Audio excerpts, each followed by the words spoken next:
Je pense que la viticulture cognaçaise est un tournant de son histoire. On a eu finalement une euphorie et une construction de filière depuis ces dernières décennies qui a été extrêmement intéressante, qui a apporté beaucoup de valeur ajoutée, que ce soit pour la viticulture mais aussi pour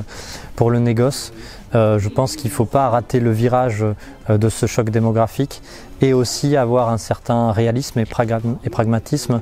sur les réalités économiques et les changements de politique mondiale et extérieure qui peuvent influer sur notre commercialisation qui est quasi exclusivement internationale, et donc avoir ce réalisme de dire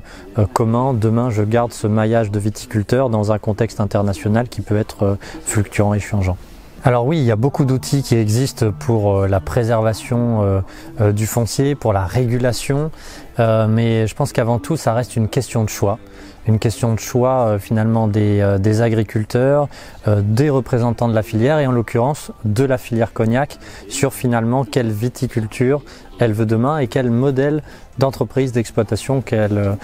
souhaite avoir. L'installation et le renouvellement des générations, pour maintenir cette viticulture-là, elle est essentielle. Sur le sujet, les exploitations grandissent, les capitaux sont trop lourds à reprendre, les jeunes ne pourront pas s'installer demain. On doit absolument trouver des solutions à Cognac et ailleurs pour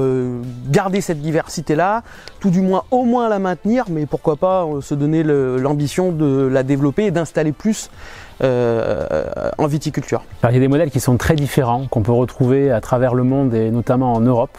avec des cas on va dire d'extrême régulation, des cas de libéralisme forcené, c'est le cas du Royaume-Uni, des cas beaucoup plus intermédiaires, je pense à l'Espagne par exemple, où il y a eu beaucoup d'hésitations juridiques, notamment sur la durée des baux, afin d'assurer le dynamisme du marché foncier.